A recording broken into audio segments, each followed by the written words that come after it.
All right, so we're going to be reviewing the P. Diddy sex trafficking investigation, everything up until now, as of a day ago. And I am coming into this pretty much totally blind. I just have not had the mental bandwidth capacity to keep up with this story at all. Obviously, I've seen some headlines, I've seen TikToks here and there.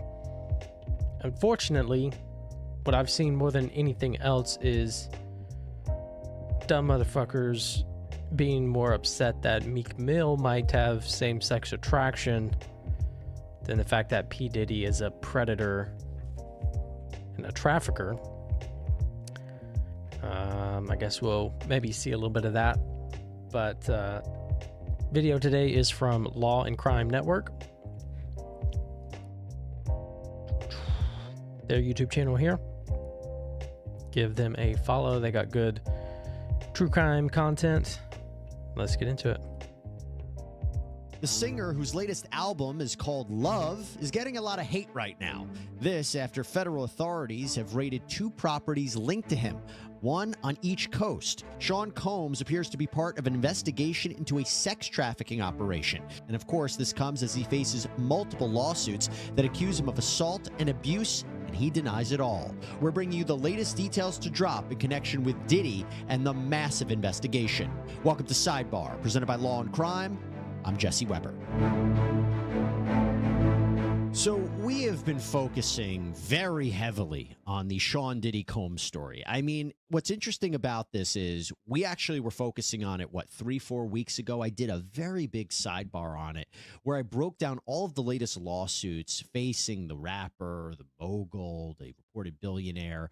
And at the time, we were really highlighting one of the big lawsuits that he was facing. A producer named Little Rod Jones had sued him for sexual harassment, sexual assault, was alleging absolutely horrendous things against him.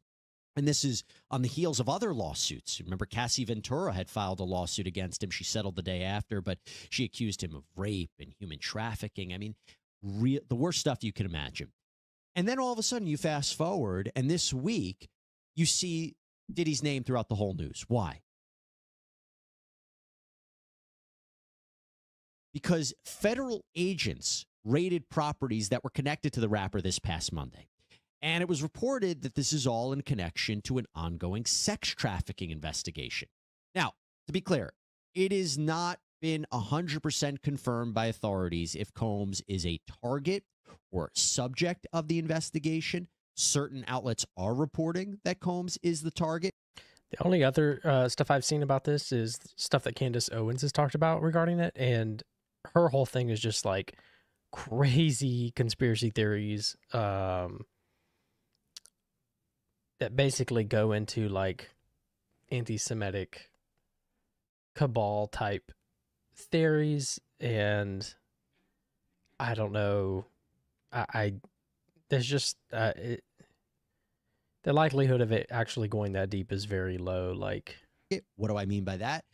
Target is essentially, this does seem to be an incredibly far-reaching, though. Essentially, the person that prosecutors have evidence against. They're the one they're building a criminal case against. So if he's the target of the investigation, that is a very big deal. It is being reported that the search was pursuant to a search warrant issued through the U.S. Attorney's Office for the such like nice high-res photos. Southern District of New York. Need probable cause that a crime has been committed, gathering evidence in connection of that. And clearly, a federal judge signed off on this in order for these properties to be raided. And who were they raided by? Homeland Security carried out the raid. Homeland Security focuses on human trafficking investigations, among other things. Now, NBC News reported that several people have been interviewed by federal authorities in connection to allegations of sex. Yeah, I feel like you don't get a Homeland Security raid without some serious shit going down. Trafficking, sexual assault, solicitation, distribution of illegal narcotics and firearms. This is so eerily reminiscent and consistent with the allegations from all of these high-profile lawsuits that I mentioned that were filed against Combs, his family, his businesses, his associates, sex trafficking, sexual harassment, sexual assault. It was a wild scene, though, at these properties. You saw agents swarming onto the properties, sometimes with guns drawn. We saw video of several individuals, including who appear to be Combs's sons, Justin and King, in handcuffs. Now, it seems like they were detained, not arrested. That would be scary. Diddy's legal trouble for these properties to be raided. Of several individuals, including who appear to be Combs's sons, Justin and King, in handcuffs. Now, it seems like they were detained, not arrested. And at the time of this recording, it is not clear where Sean Combs is. There's been mixed reporting about his jet. Yeah, I thought I saw something where he had like left the country or something like that. His location. We don't really know.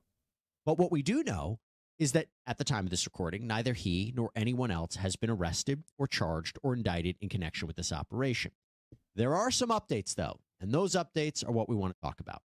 So first up, there was this idea, as I mentioned, this probable cause, the search warrant signed by a judge. That's a very big deal. And we still don't know what exactly they're looking for. When you talk about sex trafficking, human trafficking, you're talking about bringing people across state lines for sexual activities, for commercial profit. Commercial sex acts is another way to say it. And so what they might be looking at, you might be looking at documents, you might be looking at computers, electronic devices. One of the things that stands out to me when I think about one of these prior lawsuits, Little Rod Jones, this producer, he alleged that Sean Combs has cameras in all of his homes, and these cameras captured a lot of this illicit behavior as a form of blackmail. So was it possible they were looking at the camera systems? We just don't know. But one of the big updates that I have to talk about is this statement from Combs. I just don't understand how people would think that they would get away with this, that they are like clearly documenting so much of what's going on. And then you're dealing with so many high profile people. I guess if this is all true, like I guess you're counting on people staying silent and that blackmail working. Combs' attorney, Aaron Dyer. This statement reads, and it was from yesterday. It says, quote, "Yesterday, there was a gross overuse of military-level force as search warrants were executed at Mr. Combs' residences. There is no excuse for the excessive show of force and hostility exhibited by authorities or the way his children and employees were treated. Mr. Combs was never detained but spoke to and cooperated with authorities. Despite media speculation, neither Mr. Combs nor any of his family members have been arrested, nor has their ability to travel been restricted in any way. This unprecedented ambush, paired with an advanced, coordinated media presence, leads to a premature rush to judgment of Mr. Combs and is nothing more than a witch hunt based on meritless accusations made in civil." Is there any point to making these statements? I guess you have to, but like, obviously, your lawyer is going to say that this is all baseless. It's the same thing with Trump and all his shit. It's the same thing with the Tates.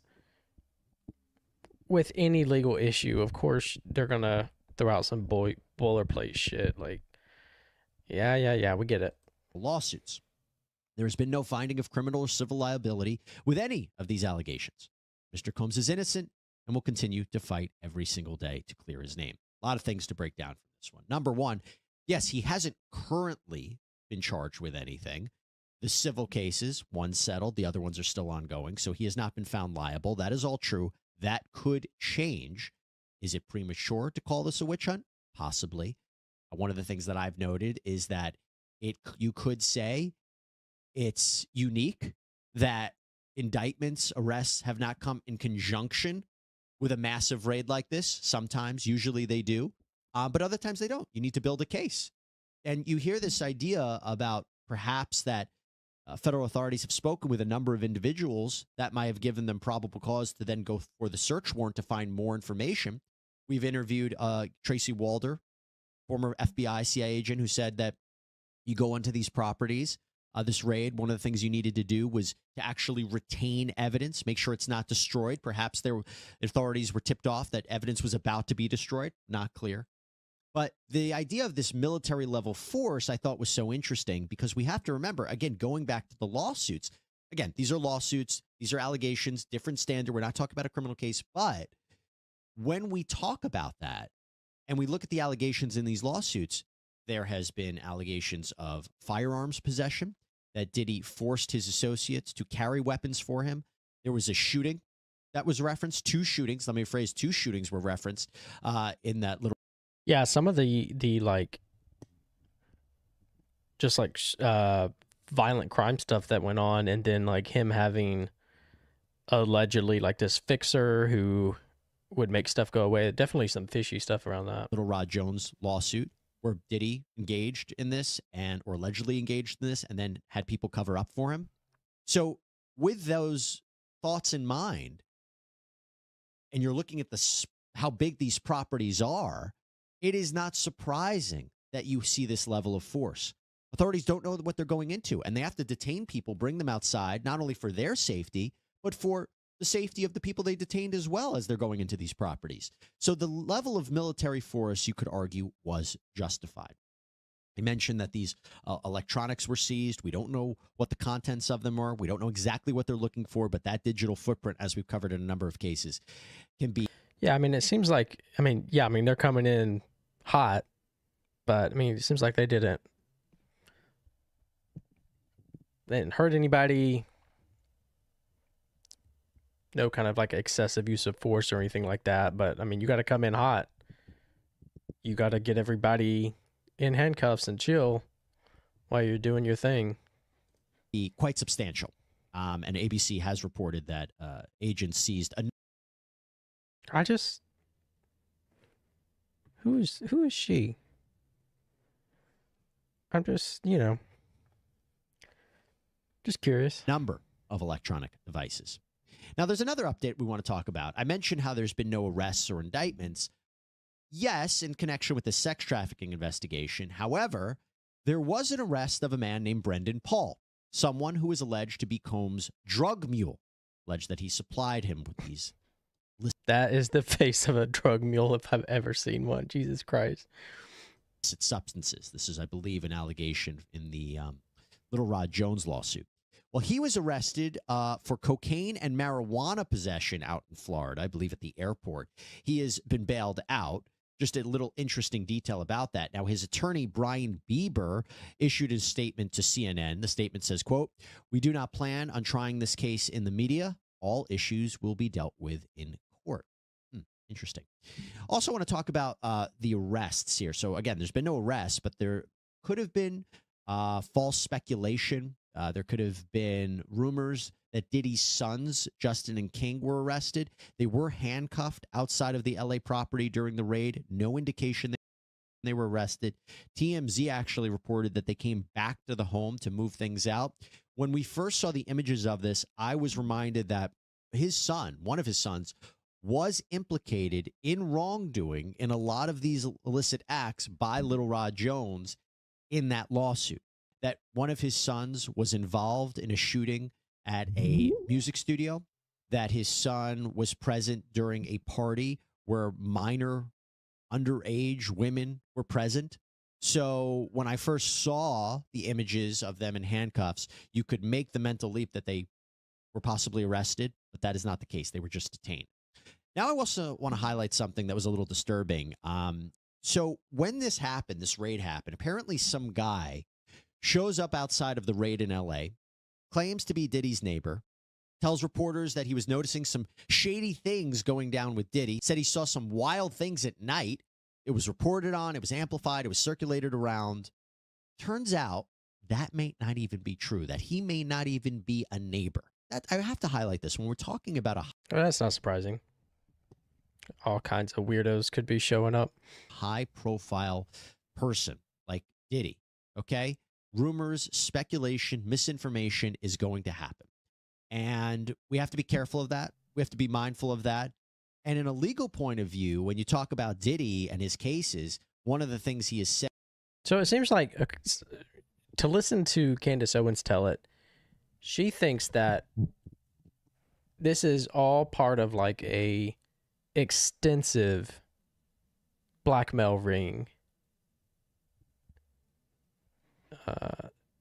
headed up by P. Diddy and even deeper by Jewish people.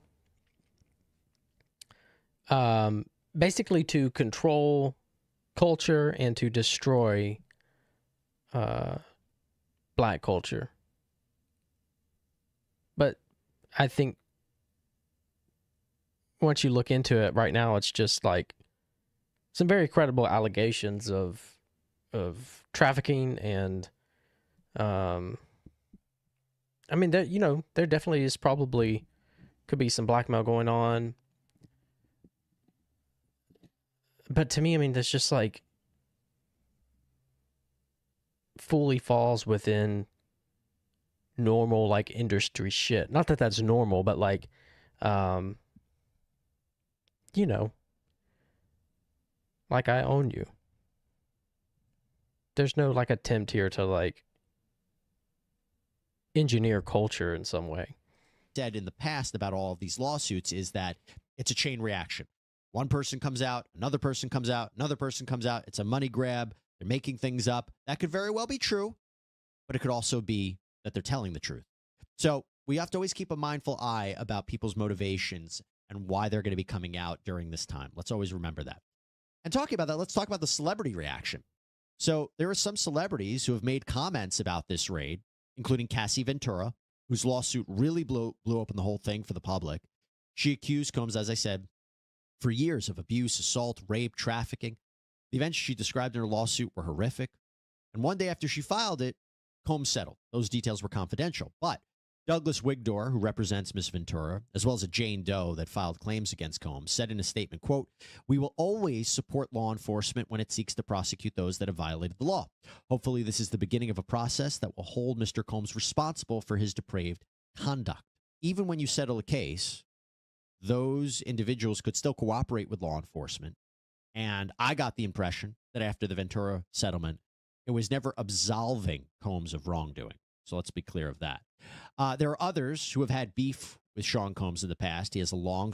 Yeah, I mean, wanting to settle quick like that, that's pretty telling. It's a good thing that they are willing to cooperate with law enforcement. ...standing public feud with fellow rapper 50 Cent, who after the raid posted on Instagram, "Now it's not Diddy do it, it's Diddy done." That seems to be in reference to a documentary series that he's trying to put forward, the Diddy do it. But he goes, "It's Diddy done. They don't come like that unless they got a case." Since then, he's posted several memes mocking Diddy's legal troubles. He also said Diddy was, quote, "too freaky for society." And then we have Aubrey O'Day. She also commented on the raids. Now, Combs helped launch her music career in the early 2000s on his reality show Making the Band 3. She joined a group that became known... I would hate to have such a fucking high-res close-up shot of my face all over the internet, where you can just like see the tiny little hairs on the chin. Like, she is gorgeous, but like nobody looks good with a photo like that. Jesus Christ.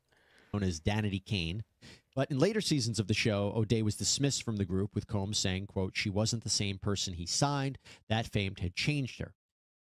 But in a podcast in 2022, O'Day revealed that she was fired because, quote, "she wasn't willing to do what was expected of her, not talent-wise, but in other areas." Well, after the raids on Combs' home, O'Day posted, quote, "What you sow, you shall reap. I pray this emboldens all of us victims to finally speak on what we have endured." Well, with that in mind, I am joined by Nadia Shihata. She is... Well, we got a costume change? ...is one of the New York prosecutors on the R. Kelly case, one of the people who helped put him away. She is now a criminal defense attorney. Nadia, so good to have you on here, Sidebar. Thank you for taking the time. Thank you for having me. What is your reaction to the Diddy case, the Diddy raids?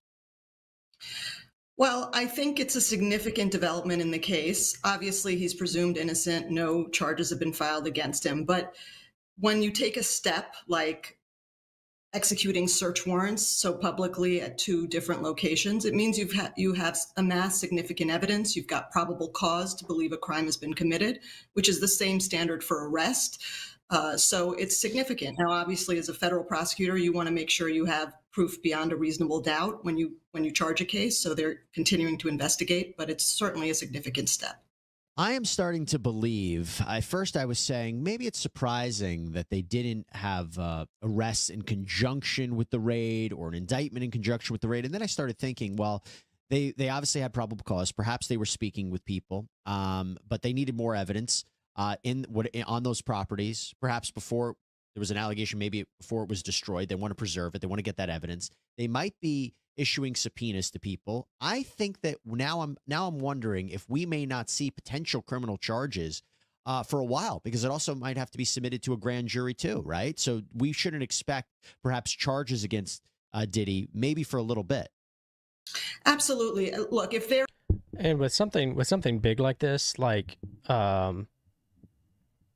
I mean, there's just no telling how far-reaching it is, and you just want to make sure that you have the best case possible before you bring charges. Also, you want to make sure that you've got everything, because you don't want to be in a situation where you press charges and then more stuff is found. Like,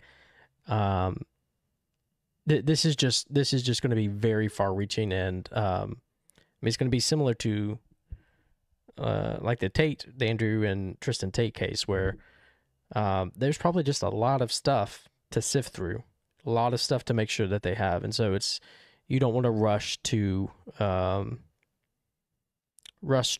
trial to press charges before you have everything that you need. They're following kind of the playbook we used in R. Kelly and pursuing similar charges as we did in that case. These types of cases, take a little bit of time to investigate and to make sure you're corroborating all the victim testimony you're getting. You want phone records, you want travel records. There's all sorts of corroboration that you're sending out subpoenas for, that you're speaking to people about, and then also conducting searches to help with that. What did you think of the fact, criticism from Diddy's lawyer, that this was an excessive military-style use of force? What's your take on that? Look, it did appear that there were some kind of military vehicles used. As prosecutors, you're not kind of calling the shots on how agents operationally conduct a search. My guess is, giving them the benefit of the doubt, that there were allegations that there were firearms in the property. It's a very large property.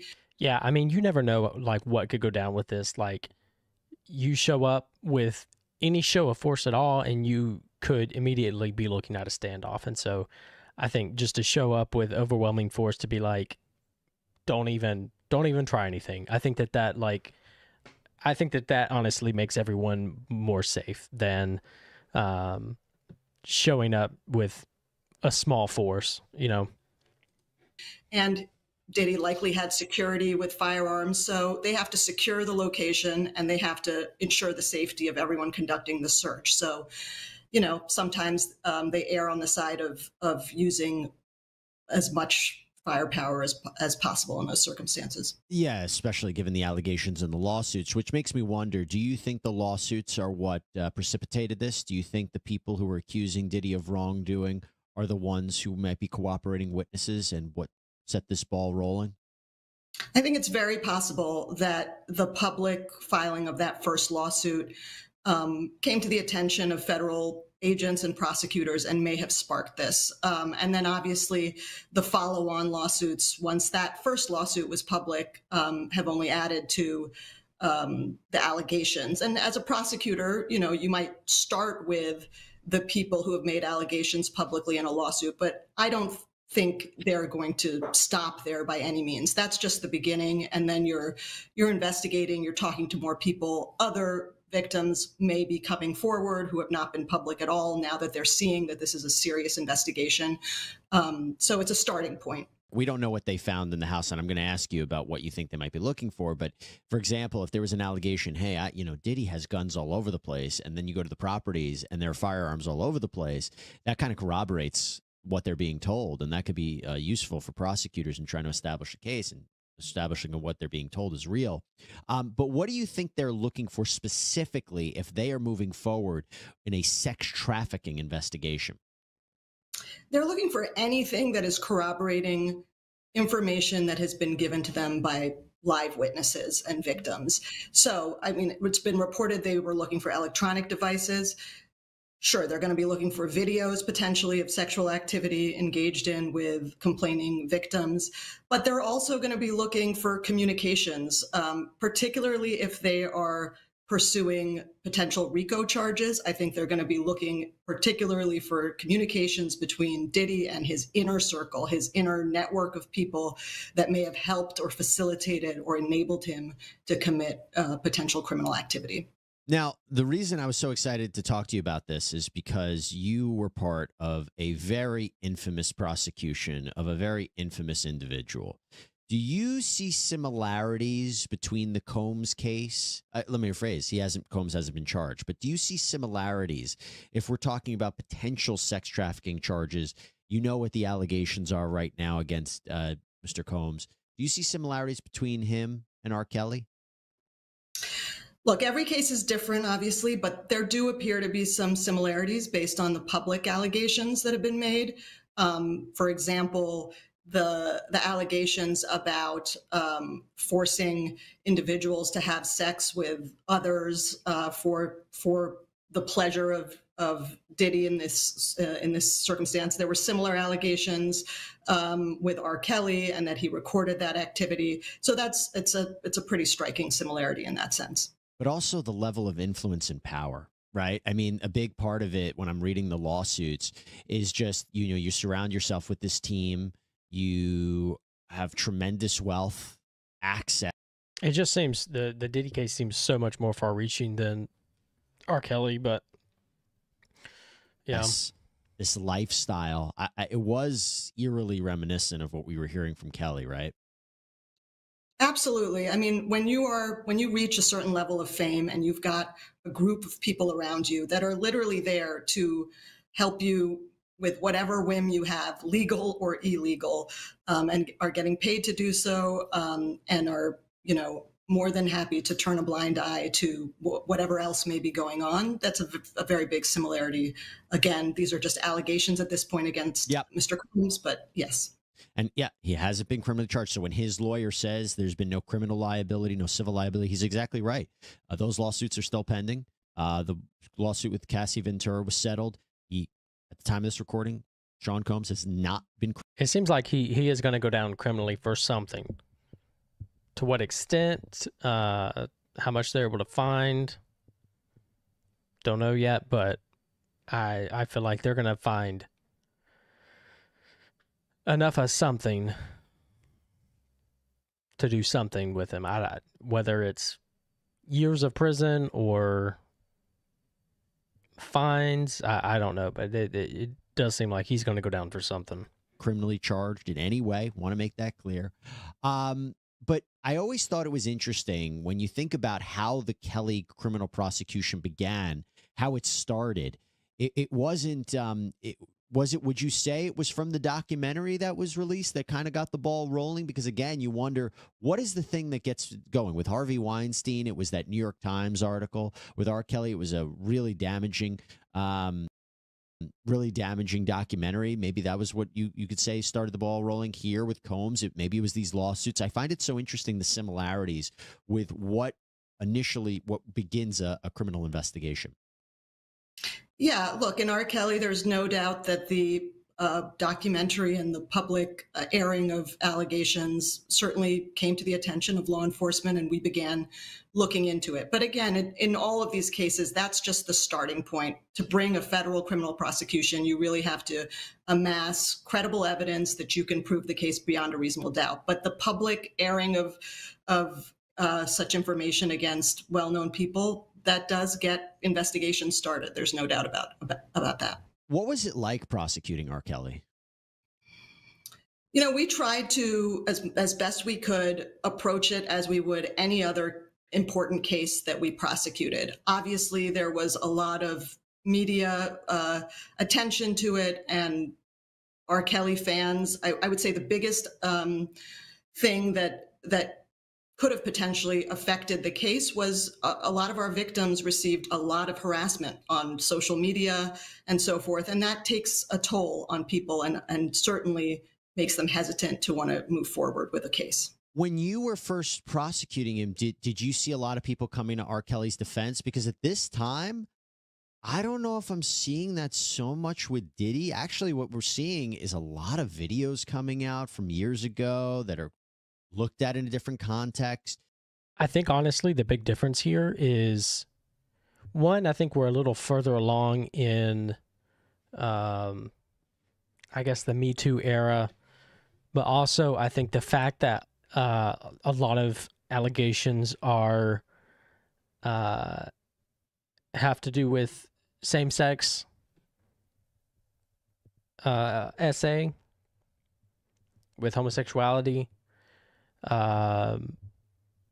I think because of that, people are a lot more quick to I guess damn Sean versus R. Kelly. The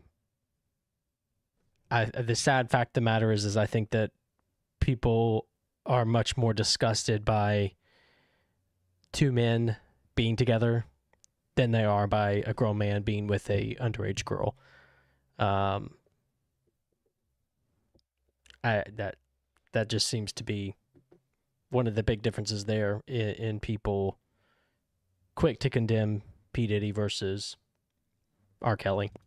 You see high-profile celebrities who are making these comments, these innuendos about him. I don't see a ton of defense for Diddy. When you were first going after Kelly, I mean, was there a ton of? Were you yourself receiving any backlash, any threats? Was there a lot of support for him? It wasn't support from kind of public, well-known figures, but he had a lot of kind of just regular fan support that would post on social media, YouTube channels, send emails, mostly to victims, not to the prosecutors. But we did receive, some of our own kind of threats and such. That's so disappointing to hear. So if this is a case where Diddy is ultimately arrested, ultimately charged, federal prosecutors, what advice would you give them prosecuting a well-known figure like Diddy? I would tell them put their heads down and pursue it as they would any other case. Try to block out all the noise and just build your case step by step, put all the pieces of the puzzle together. And, if it's reportedly the Southern District of New York, those are very good prosecutors, and that's what I would expect them to do. And how do you prove it? What do you have to show in a sex trafficking related case? What do you have to prove to make that conviction? Yeah, so it depends exactly how they're pursuing this. If they do it through a RICO, which I suspect they're probably looking into, they're going to need to show an enterprise, so an inner circle, a group that helps him facilitate a pattern of criminal activity. And then that pattern can include things like forced labor or sex trafficking. The sex trafficking here could be, transporting people via his private plane or otherwise to commit commercial sex. And commercial sex doesn't necessarily have to mean, paying money, but also receiving anything of value. So he's making videos of this activity. That could be a thing of value as well. So, and using force or fraud or coercion to do that. And so abusing victims, putting them in humiliating situations, that could all be part of that. Or promising them money or something of value and then not delivering it. That would classify it as well? Yes. Right. Okay. So, and what would be the challenges that prosecutors would face, legal challenges? How would someone in Diddy's position, or if someone was arrested, someone else in connection with this, how do they defend it? What kind of arguments would you expect from the defense that you would have to fight back on? Yeah, if they pursue RICO charges, I imagine a defense would be that there was no criminal enterprise, that this, to the extent there was criminal activity, this was one person acting alone. And if it's not RICO, a lot of it would potentially fall outside of the statute of limitations. So the advantage of RICO is it lets you go kind of decades potentially in the past, and also it expands venue. So you can charge criminal activity that occurred not just in the Southern District of New York, but throughout the country. If that's taken away, that would be a big hit to the scope of any criminal indictment. Last year, Diddy's ex-girlfriend, Cassandra Ventura, who you probably know as singer Cassie, accused him of sex trafficking and sexual slavery. She alleged that Diddy raped her and beat her so severely that she was bruised. Cassie also alleged Diddy made her have sex with prostitutes and recorded it on video. She also says he forced her to carry a gun. Cassie sued him under New York's Adult Survivors Act and settled with Diddy outside of court just one day after the suit was filed. Joy Dickerson-Neal also filed suit against Diddy under the Adult Survivors Act, accusing him of drugging and sexually assaulting her back in 1991 when she was a college student at Syracuse University. Diddy was slammed with yet another lawsuit last month, this time brought on by music producer Rodney Jones, also known as... So I believe that this was under the act that was also allowed E. Jean Carroll to sue Trump. And so I think we're seeing some good outcomes from that. As Lil Rod. This 73-page lawsuit lays out dozens of allegations against Diddy, including that he forced Lil Rod to hire prostitutes and have sex with them. The court doc also claims Diddy himself assaulted Lil Rod, but that's not the only bombshell allegations revealed in the detailed documents. Lil Rod doesn't shy away from publicly naming other celebrities he says assaulted him. I don't know that Cuba Gooding Jr. is going to escape from that one. Let's start with the allegations against a... Bro, I was totally in the dark on Cuba Gooding Jr. Like, I did not realize until, like, last week that he has had some serious allegations against him, even prior to this. Academy Award-winning actor Cuba Gooding Jr. Lil Rod alleges Diddy was, quote, grooming him to pass him off to his friends. This fear became reality when Mr. Combs introduced Mr. Jones to Cuba Gooding Jr. when they were on Mr. Combs' yacht. There's actually photos of their interaction together too, which are laid out in those court documents. In the first pic, you see Diddy and Cuba talking with Diddy's arms on Cuba's. In the next pic, Cuba has his arm around Lil Rod and is smirking. Court docs go on to state, quote, Cuba Gooding Jr. began touching, groping, and fondling Mr. Jones's legs, his inner thighs near his groin, the small of his back near his buttocks, and his shoulders. He rejected his advances, and Mr. Gooding Jr. did not stop until Mr. Jones forcibly pushed him away. In the last couple of years, there were allegations against him for sexual assault. So now we had those prior allegations, and now we see him tied to this. She got a damn Apple Watch ring? Case as allegedly trying to, assault a Little Rod, assault others. Back in 2019, Cuba was booked on misdemeanor charges of forcible touching and sexual abuse after he allegedly groped a woman in Times Square. By the next year, 3 women had come forward accusing him of non-consensual sexual touching. He eventually reached a deal with prosecutors that required 6 months of counseling but no jail time. It's crazy that you can just do this shit and, like, get counseling and, like, still have a career.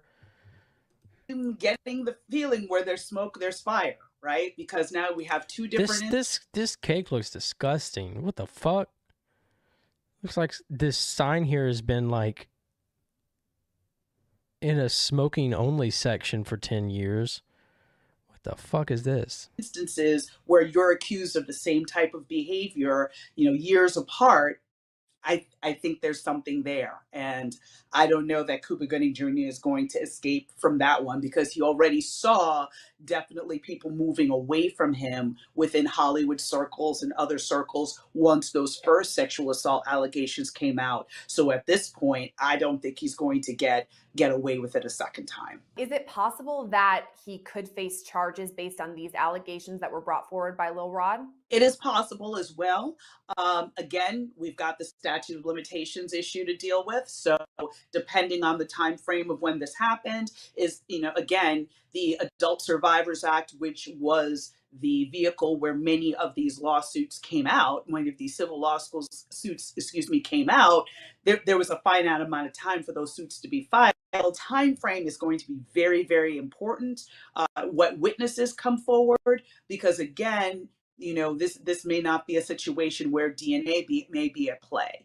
This may be more of a situation of, hey, yes, I was there and I recall, Cuba Gooding Jr., putting his hands on Little Rod, or recall certain aspects. So it's going to be a very witness intensive type of case. And the question is, will the witnesses be willing to come forward? Lil Rod's lawsuit also publicly named another celebrity linked to Diddy, Jennifer Lopez. From the standpoint of the names of the celebrities that were tied to this, the fact that Jennifer Lopez was tied to this back when she was involved in or party to a shooting at a nightclub when she was dating Diddy, and is now alleged to have brought the gun with her to the scene and gave it to Diddy, and that's how the shooting occurred.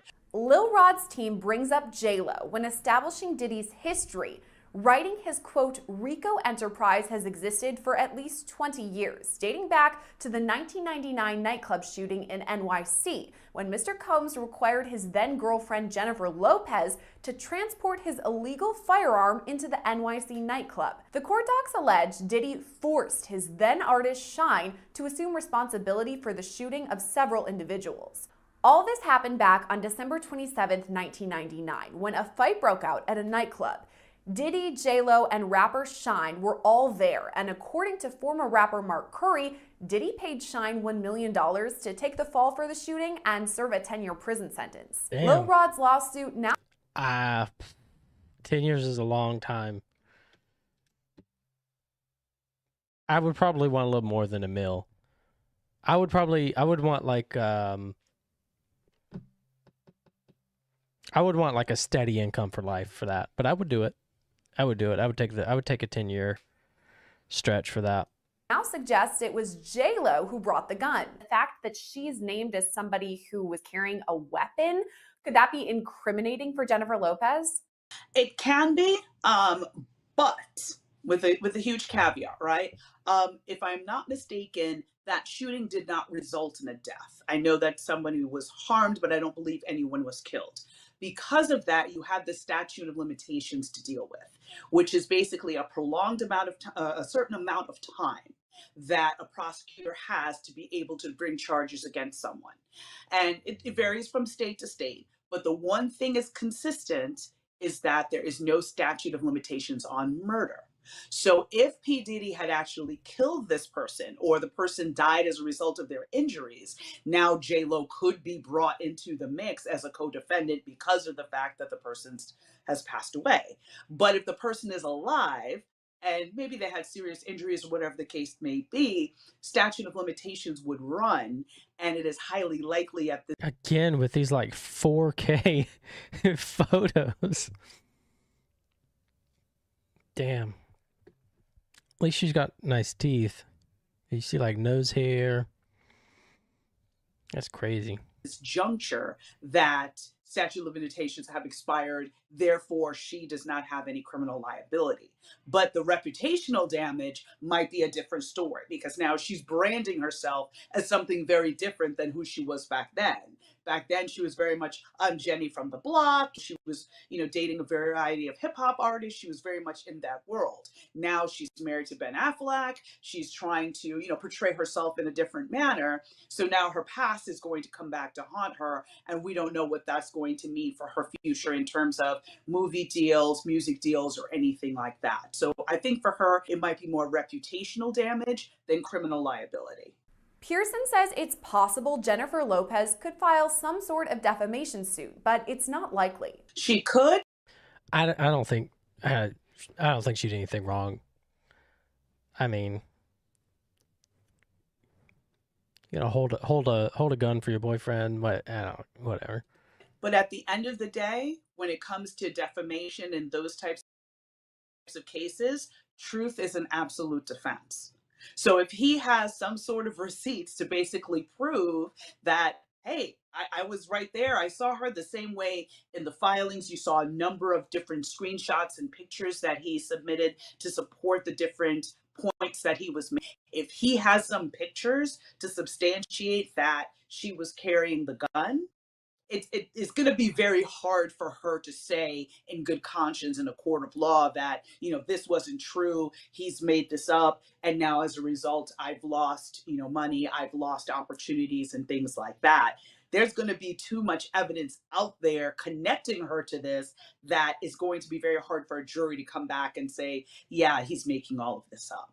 But it's not just artists that Lil Rod named either. He specifically mentioned Prince Harry, the Duke of Sussex, in his court documents. It reads in part, quote, Mr. Combs was known for throwing the best parties. Affiliation with and or sponsorship of Mr. Combs' sex trafficking parties garnered legitimacy and access to political figures, artists, musicians, and international dignitaries like British Royal Prince Harry. Why even name Prince Harry? There's no allegations against him or anything, but why bring him up?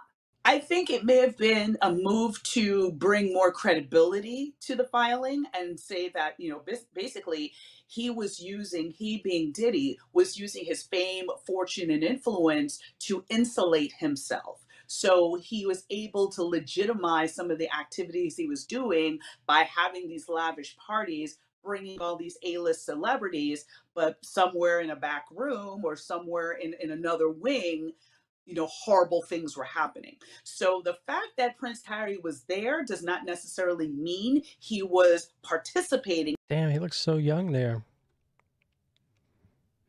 I forget that he used to look like this. He looks so different now. And what was happening. And just because you were at a party doesn't mean you know what's happening in every inch of the house. I mean, if you think about it, if the party's being thrown in a mansion, there are various floors and wings. So it is completely possible that he was there and did not participate. Now, if you had said Prince Andrew, especially as a result of the allegations that came out in connection with the Epstein case, that they were close and that they traveled together, and there was a person that alleged that he had sexually assaulted her while she was underage, that would be a different story. But Prince Harry and the way that it was mentioned seemed to be very, again, just sort of trying to bring legitimacy and talk about these were the people that Diddy surrounded himself by to protect himself. So Prince Harry has no formal accusations against him, but the name association could cause damage to his reputation. Even so, Pearson says it's not likely he files any sort of defamation suit. It's possible that Prince Harry may be able to preserve his reputation. But again, just in light of... Yeah, I don't think anybody's going to care about that, really. Unless there's like some actual allegations that come out against him. Everything him and the Duchess of Sussex, Meghan Markle, have been through, I truly really hope that, he's able to completely distance himself, maybe make a statement, because again, since he's not necessarily under the umbrella of the royal family directly, so in other words, Buckingham Palace would not be releasing a statement on his behalf. It would be him releasing a statement and saying, yes, I went to X party, but no, I never engaged in any inappropriate behavior or other details that he may see fit to share.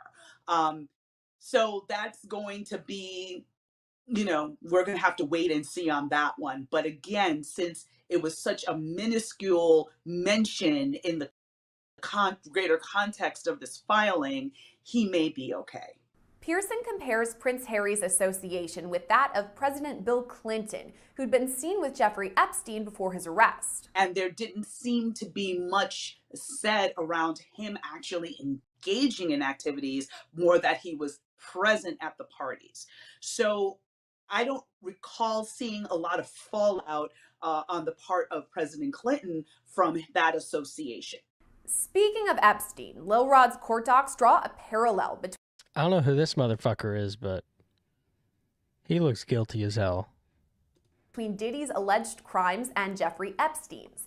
Epstein died by suicide back in 2019 when he faced numerous charges of sexual assault over the course of multiple years. His longtime companion, Ghislaine Maxwell, was charged and found guilty of sex trafficking in relation to her time with Epstein.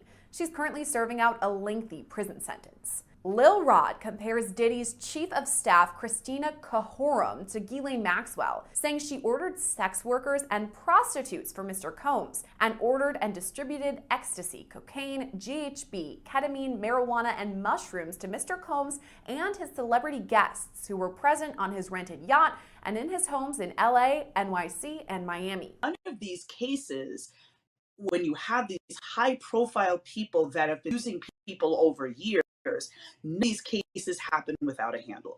R. Kelly had a handler, Epstein had a handler, Weinstein had a handler. Everybody has, in those scenarios of those powerful people, powerful men that are abusing other people, they have someone that does their dirty work. And it's usually not only just one person, it's several people who may have different duties. So again, seeing this woman being his handler, being the person to get him drugs, being the person to procure sex workers for him, being the person to basically be on cleanup duty in case of, covering up or silencing people that might want to come forward, that's not unusual. And she is also going to bear the brunt of criminal liability, just like Ghislaine Maxwell did, and basically had to take the entire brunt of the criminal justice system alone because of the fact that, Epstein committed suicide and was not able to be held accountable. According to Pearson, Diddy and many of his associates will likely face federal charges, but it's not totally clear when.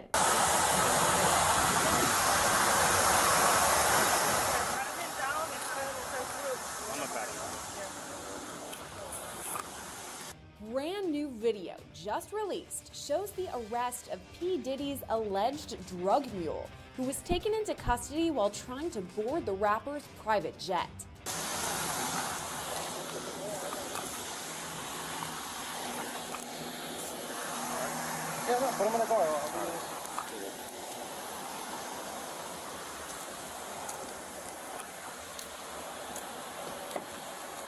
We don't hear a word from Brendan Paul, the alleged drug mule, but he doesn't look too happy when he's put in the backseat of a squad car.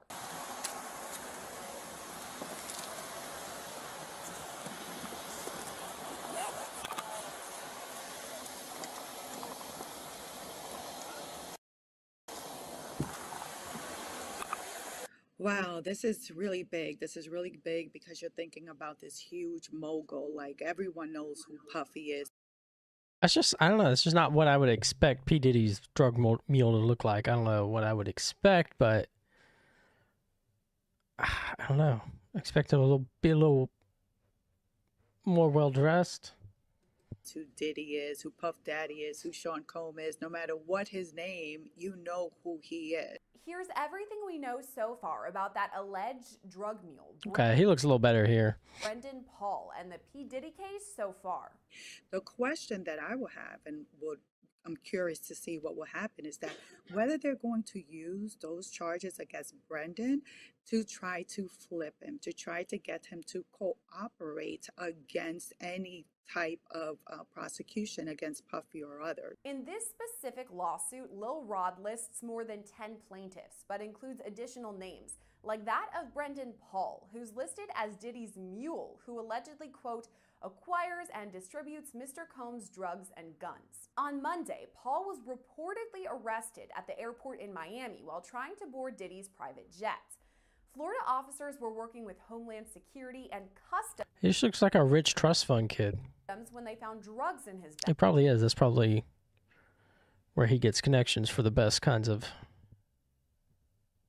drugs and firearms. These drugs were tested and the results led to his arrest. He was booked for cocaine and controlled substance possession.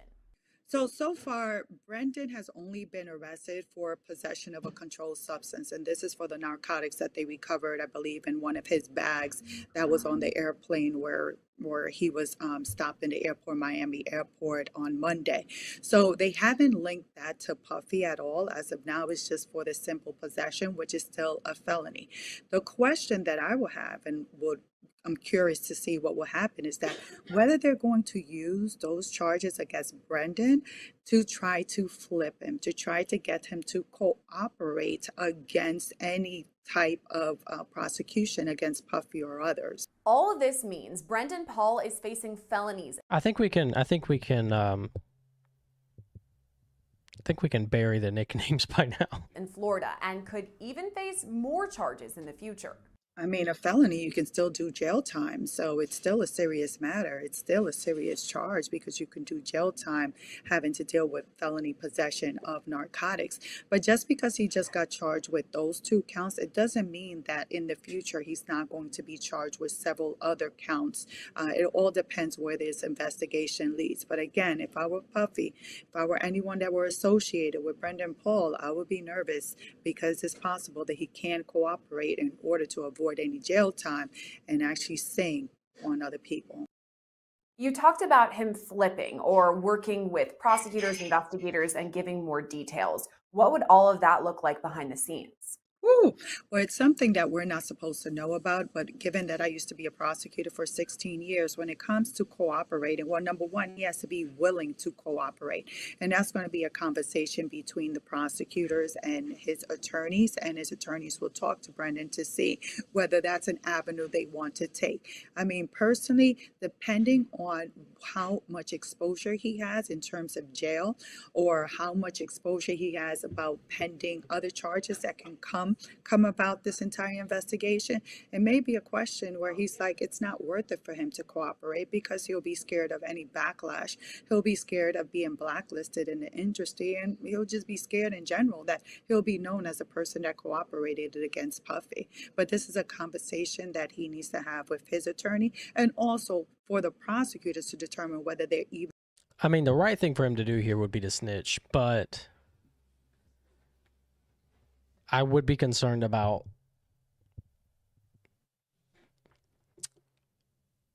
being taken out, honestly. Then it would also depend on what kind of deal I was offered, what kind of jail time I'd be looking at, what kind of deal would be made. But the right thing to do would be to flip. Even willing to offer any type of cooperation deal to Mr. Paul. Here's what we know about Brendan Paul so far. He's 25 years old and from Ohio. He played guard for Syracuse University's basketball team for 2 years before transferring to Fairmont State University. According to a post on his Facebook, he started making beats on his laptop during the pandemic, which kickstarted his work in the music industry. Eventually, he found Diddy and worked on Diddy's Love album, Off the Grid, that was released last fall.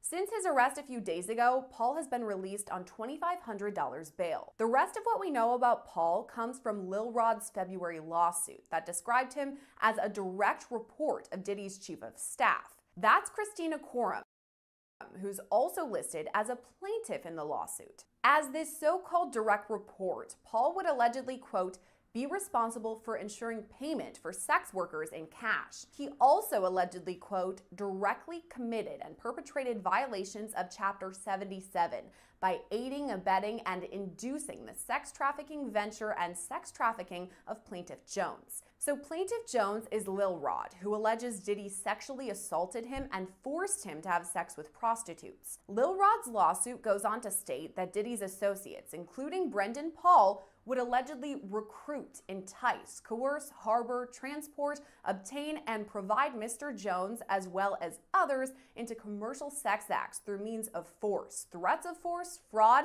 abuse of process, and coercion. I'm sure that those people that are named in that lawsuit are very nervous right now, very nervous, even more nervous now after the execution of that search warrant, but also nervous because he revealed about these secret recordings, and they're wondering whether they could have been secretly recorded. Are there recordings of them engaging in these type of activities? Because even though it may not be criminal, some of those activities, it still does tarnish their image, so they can still take a toll in terms of their branding. But in terms of the lawsuit itself, it's very damaging. You got to think that several companies have already distanced themselves from Puffy, and there haven't been any criminal charges. All you see is a civil lawsuit. So I think there's still going to be more things that are going to come about as a result of that civil lawsuit. But I think the most damaging, again, is Cassie's lawsuit. But more importantly, I think is Little Rod's lawsuit that was filed. And in the civil lawsuit, Lil Rod specifically, that Brendan Paul is listed almost 20 times. It's alleged that he's a drug mule. So he's getting different kinds of drugs for P. Diddy. He's also procuring prostitutes or sex workers. So if this is eventually investigated and prosecutors determine that there's enough to charge him, what sort of charges would he face? Well, what you can see from the civil lawsuit, that is possible that Little Rod would be serving as a witness in any criminal prosecution having to deal with Brendan Paul and him being a drug mule.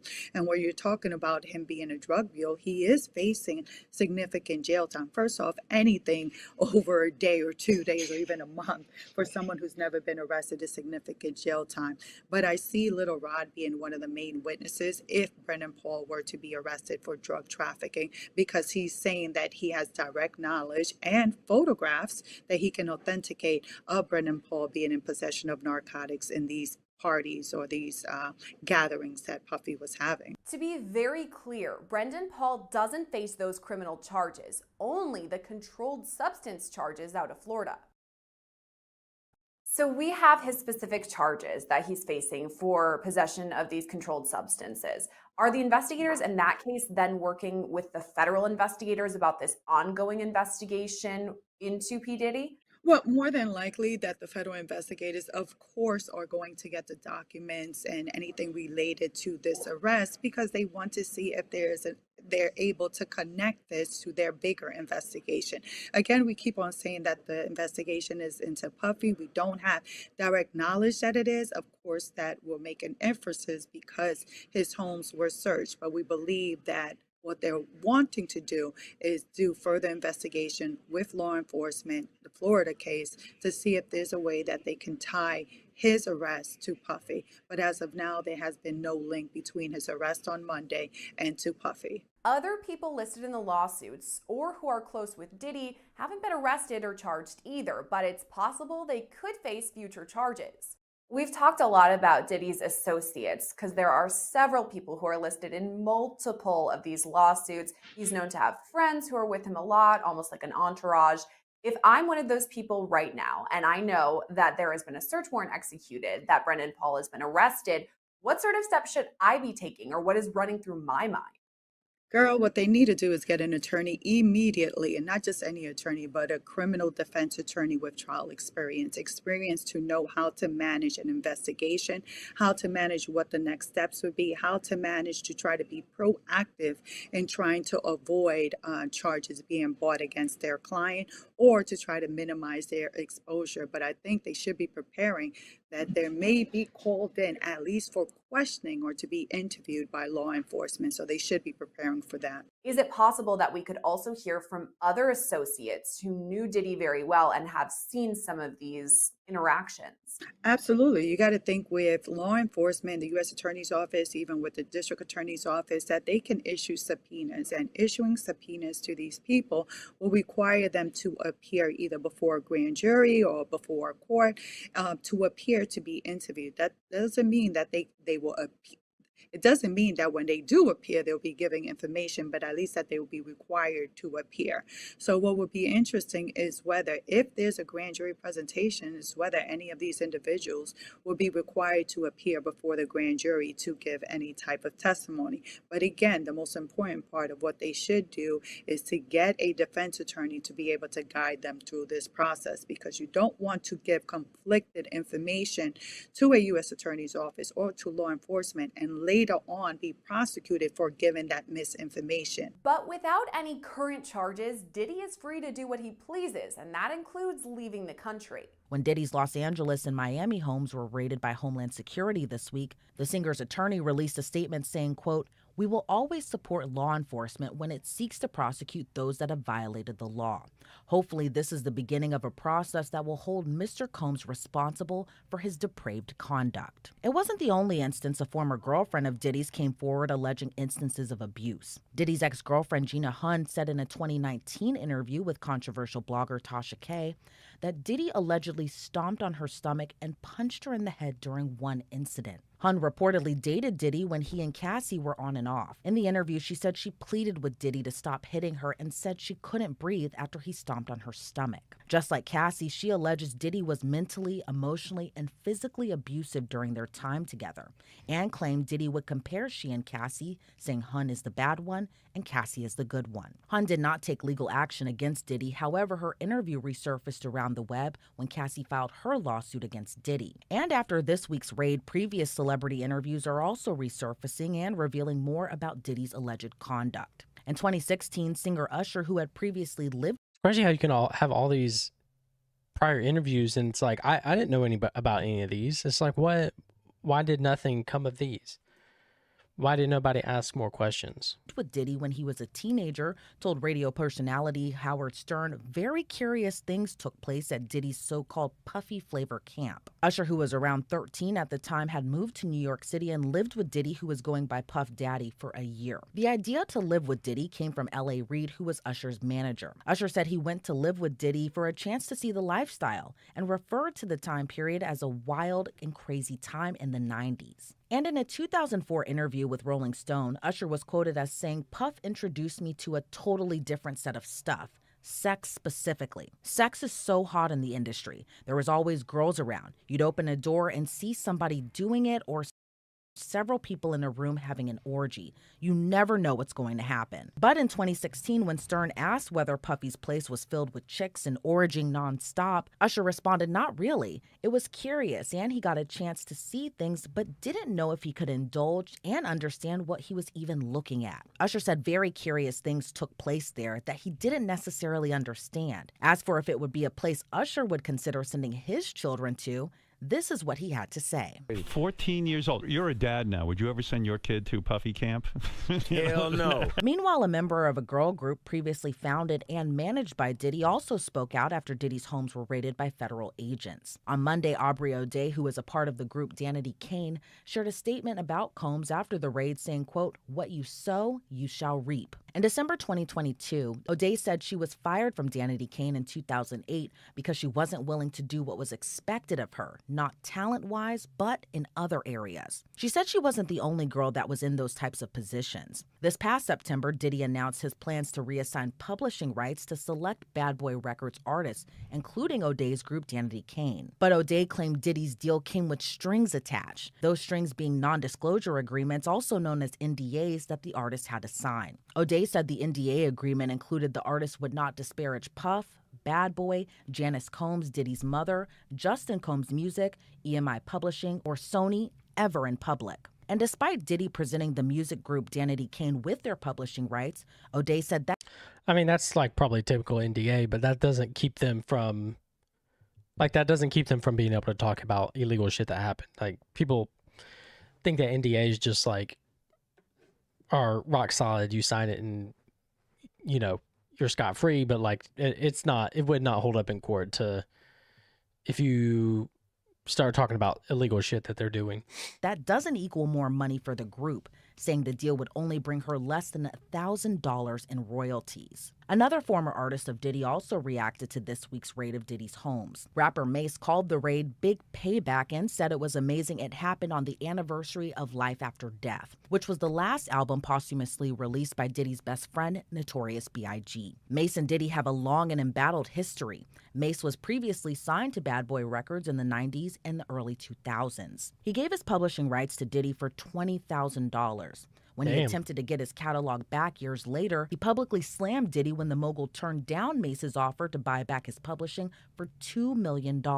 Diddy ultimately gave the publishing rights back to Mace. Mace, who had previously worked with Diddy on hits such as Can't Nobody Hold Me Down and Mo Money, Mo Problems, before going on to have a successful solo career, said he escaped Diddy. During his podcast, which he hosts with fellow rapper Cameron, he seemingly referred to the serious allegations against Diddy, saying, "Everything now that we see playing out was all the things I escaped." Meanwhile, rapper 50 Cent taunted Diddy on Instagram after the feds raided his homes. The two have been feuding since the early 2000s. 50 Cent, whose real name is Curtis Jackson, wrote, quote, "Now it's not Diddy do it, it's Diddy done. They don't come like that unless they got a case." The beef between the two seemingly dates back to 2006 when 50 released a diss track called The Bomb, where he claimed Diddy knew who shot and killed Biggie in '97. Since then, the two have made numerous comments on each other. When Cassie sued Diddy in November, 50 Cent said his production company was working on a documentary about the sexual assault allegations against Combs, even posting a clip to social media featuring bad boy rapper Mark Curry alleging Diddy spiked women's drinks at parties. The Diddy allegations also ventured into the comedy world, where comedian Cat Williams also previously made comments about Diddy's alleged wild parties. In January, Williams spoke out about Diddy during Shannon Sharp's Club Shay Shay podcast. Williams said, "I gotta protect my integrity because if P. Diddy be wanting to party,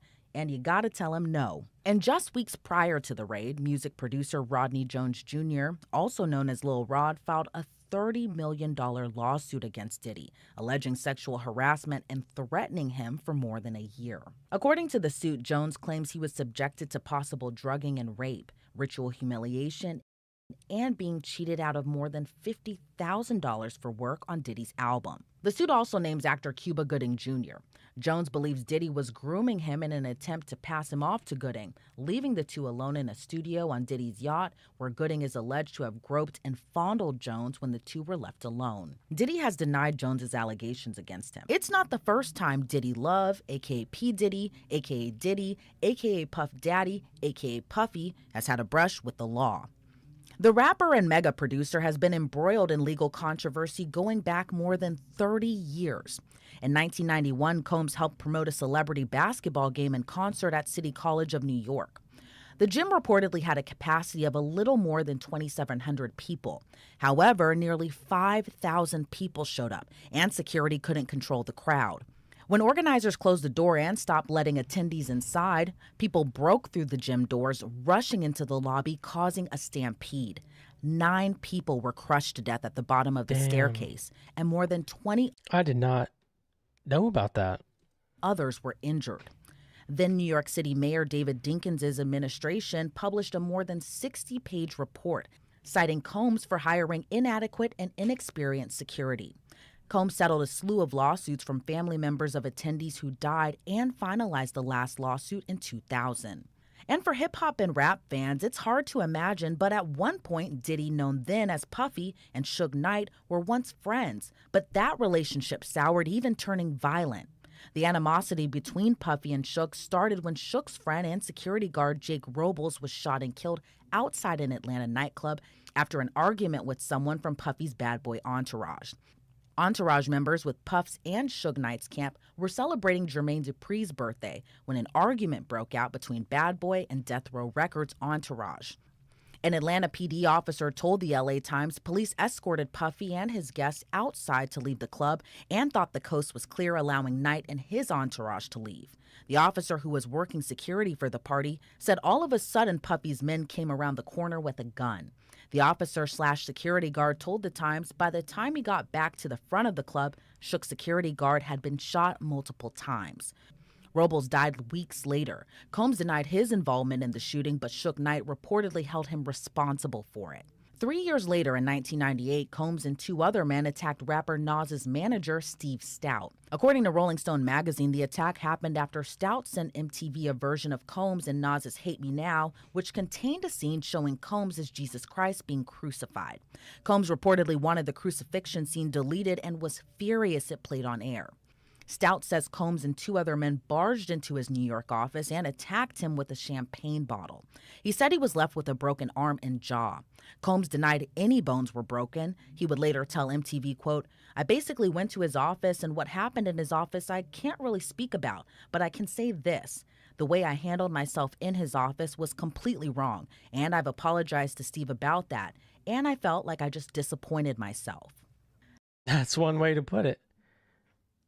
Why would you even say that? Why would you admit any sort of wrongdoing at all? Combs was charged with second-degree assault and criminal mischief and sentenced to just 1 day of anger management class. Well, I mean, I guess if you're sentenced, then you got to say a little something about being wrong, yeah. A year after the Stout attack in December of '99, Combs and his then protege Jamal Barrow, better known as Shine, and Diddy's then girlfriend Jennifer Lopez were partying at a club in New York when Diddy knocked a drink out of the hands of a man named Matthew Allen, also known as Scar. Scar got into an argument with Diddy, and at some You don't mess with a dude named Scar. point, someone threw money at Diddy's face, and Scar threatened to kill Shine. Prosecutors say all three men drew guns, and Shine shot 3 times into a crowded club. 3 people were shot. Diddy and Jennifer Lopez left the scene but were later pulled over after running a red light. Police found a gun in the car, which led to the then couple getting arrested. Jennifer Lopez was detained for 14 hours and was ultimately released from custody. Diddy and J-Lo would later end their relationship. Diddy got indicted on charges stemming from the incident, including charges of criminal possession of an unregistered gun and attempted bribery for allegedly trying to get his bodyguard, Anthony Jones, to claim the weapon was his. Diddy's protege, Shine, who was also arrested with Diddy and Lopez, was convicted of 2 counts of assault, reckless endangerment, and gun possession. Diddy was acquitted while Shine was sentenced to 10 years in prison. So is it possible Shine took the fall to protect Diddy? Attorney Offie Patterson says the power dynamics between Diddy and those around him may have been an influence. Well, I think you just said it. Their leader, their boss, person who is in a position of power. What type of bargaining power did Shine have? Who I absolutely loved. I loved his album. Memorized every single song. I was really sad when that happened to him, but. What kind of power do they have? Like I mentioned earlier, it had long been rumored that Diddy does not financially take care of his artists. So, what type of place of power do they have?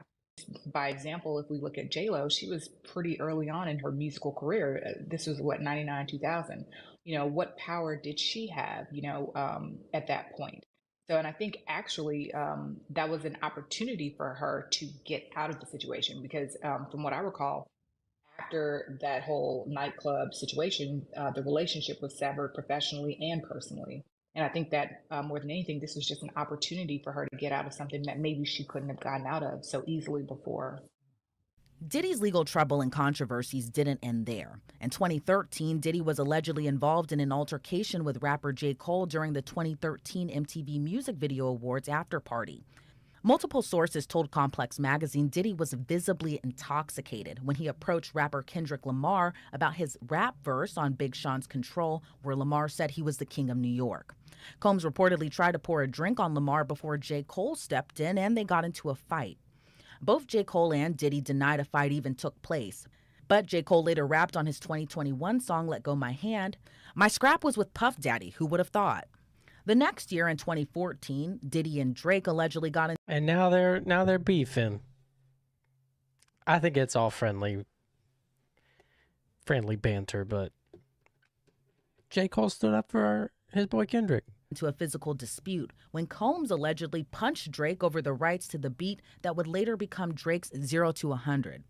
According to the Miami New Times, the two got into an argument that turned into blows during a DJ Khaled event in which Diddy allegedly told Drake, "You will not disrespect me." But Combs would later deny punching Drake, telling The Breakfast Club, "I didn't do nothing to Drake. Drake is my friend." Oh, come on. You know they had a tickle fight. They had a pillow fight, maybe. At most, like a slap fight, There was no punching around. No punching. 6 months after that incident, Combs reportedly got into an altercation with a UCLA assistant football coach. Diddy was present for his son Justin Combs' football practice when the coach told Justin, "I don't care if your dad's here. This is UCLA. I'm going to treat you just like I treat everyone else." Well, Diddy seemingly didn't like the coach speaking to his son that way.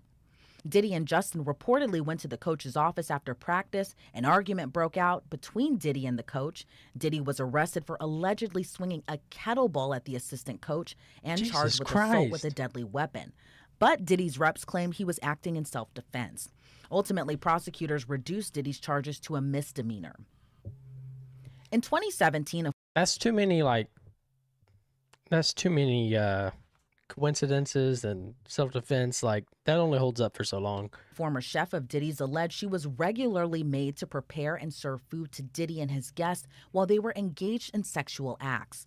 At the time, a spokesperson for Diddy told Variety it was a frivolous lawsuit by a disgruntled ex-employee who was fired for cause. However, in 2019, the lawsuit was settled for an undisclosed amount. In 2019, Diddy's ex-girlfriend Gina Hunn told controversial blogger Tasha K Diddy physically abused her throughout their 5-year relationship. She claimed Diddy stomped her on the stomach to the point she couldn't breathe and also punched her in the back of the head. In the podcast, Hunn told Tasha K Diddy was mentally, emotionally, and physically abusive. She said Diddy would often compare her and his then-girlfriend at the time, singer Cassie, to one another, saying Cassie was the good one and Hunn was the bad one. Hunn said at the time everyone in Diddy's circle knew and allowed the abuse to occur. Those sentiments were echoed in singer Cassie Ventura's 2023 federal lawsuit against Diddy. The singer, who had dated Diddy on and off for a decade, accused the mogul of rape and abuse. In one incident, Diddy allegedly pushed her into a car, then proceeded to kick her in the face repeatedly. In another claim, an intoxicated Diddy allegedly gave Cassie a black eye after she tried to leave a hotel room. The hotel security camera footage captured the incident, but Diddy allegedly bought it off for $50,000. Cassie alleged Diddy had a pattern of abuse, including controlling every aspect of her life, from what she wore to where she lived. The suit alleged Diddy forced Cassie to have sex with male sex workers.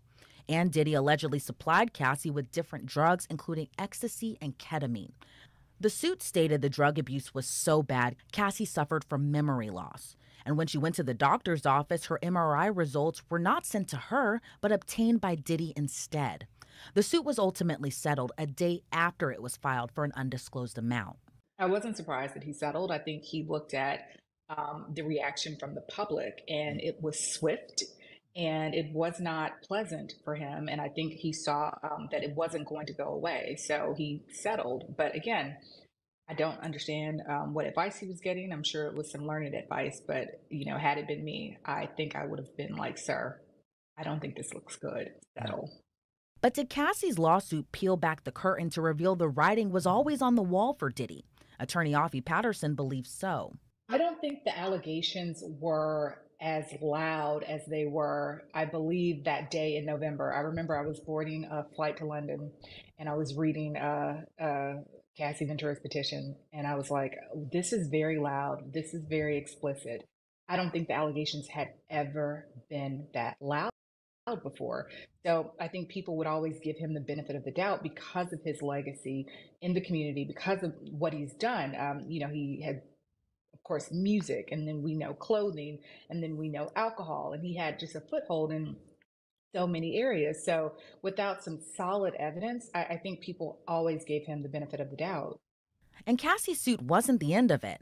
Following the settlement, Diddy was hit with additional lawsuits from women claiming he sexually assaulted them. One, Jane Doe, claimed that Combs and singer Aaron Hall raped her and an unidentified friend in the early 90s.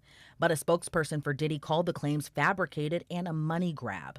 Then just last month, a former employee of Diddy's, Rodney Jones Jr., also known as Lil Rod, accused the rapper of sexual assault while working on Diddy's 2023 album. According to the suit, Jones claims he was subjected to possible drugging and rape, ritual humiliation, and being cheated out of more than $50,000 for work on Diddy's album. The suit also names actor Cuba Gooding Jr. Jones believed Diddy was grooming him in an attempt to pass him off to Gooding, leaving the two alone in a studio on Diddy's yacht where Gooding is alleged to have groped and fondled Jones when the two were left alone. And that wasn't the only high-profile name attached to the suit. Jones claims Diddy used his access to celebrities, famous athletes, political figures, musicians, and international dignitaries like Prince Harry to draw guests to Diddy's parties, which were seemingly breeding grounds for alleged sex trafficking. Prince Harry is not a defendant in the suit, nor has he been accused of criminal acts. However, City Girls rapper Caresha Brownlee, aka Young Miami, has been named in Lil Rod's $30 million lawsuit. She's accused of transporting pink cocaine on a private jet from Miami to Virginia. And that's not the only claim against rapper Young Miami. Jones's lawsuit claims the City Girls rapper and 50 Cent's ex-girlfriend Daphne Joy were sex workers for Diddy and paid monthly stipends. At this time, Daphne Joy and Young Miami have not responded to the suit. However, Daphne Joy's ex, Curtis Jackson, aka 50 Cent, responded with this post to Instagram with the caption, "I didn't know you was a sex worker, you little sex worker. LOL. Yo, this stuff is a movie." So, with nearly 30 years of different legal battles, why did it seemingly take so long for a reckoning when it came to Diddy? Patterson credits Cassie for opening the floodgates. I think it's the different type of people who are involved in the music industry. You know, my friends and I are always talking like, when is it going to happen for music? When is, music going to be Me Too'd? You know, I consider the television, film and television, the wild, wild west. But, you know, if that's the wild, wild west, the music industry is just, I don't know what's crazier than that. But definitely music is. And I think it just always goes back to bargaining power and the type of people who are in the music industry. What are their resources? So I think and let's talk about like their unions. Who do they have to go to collectively to organize and to support them, especially if they're going to be the poster child for bringing somebody down. What are their collective resources? Who's supporting them? So I think that's why it's taken so long in music. And again, as far as Puffy goes, these alleged victims, thank God for Cassie, because she actually put her name behind it, and I think she empowered and enabled a lot of people to come out. And it's definitely starting with Puffy. But could we see an arrest for the hip hop mogul and mega hitmaker? Patterson says absolutely. I've been looking at all of the just the YouTube videos and the interviews that his former employees and bodyguards and people closely associated with him have been giving. And one thing that's been repeated multiple times is the fact that Diddy has trophies. He keeps videos of everything. So I think after the raids, a lot is going to come out. It was said that there are secret cameras in every room. And if there is one person who is underage, he's going to be charged. But I suspect they're going to find a lot on those videos. And the arrest may not be, next week, and it may not be next month, but it's definitely forthcoming. Do you see a future of his employees also being arrested too? Yes. After Monday's raid, Diddy's lawyer issued a statement saying in part, there was a gross overuse of military-level force. There is no excuse for the excessive show of force and hostility exhibited by authorities or the way his children and employees were treated. Mr. Combs was never detained but spoke to and cooperated with authorities. There is no finding of criminal or civil liability with any of the allegations. Mr. Combs is innocent and will continue to fight every single day to clear his name. And after this week's raid, Lil Rod's attorney told Rolling Stone magazine, it's about damn time. Sometimes justice delayed is not justice denied, so long as justice ultimately arrives. Meanwhile, Cassie's lawyer released a statement saying, quote, we will always support law enforcement when it seeks to prosecute those that have violated the law. Hopefully, this is the beginning of a process that will hold Mr. Combs responsible for his depraved conduct. Reporting for Law & Crime, I'm Elizabeth Millner. I don't know. Well, there we are. I feel like I was expecting something a lot more sensational based off of what I heard from like Candace Owens. Not that this is not sensational, but she made it seem like it was much more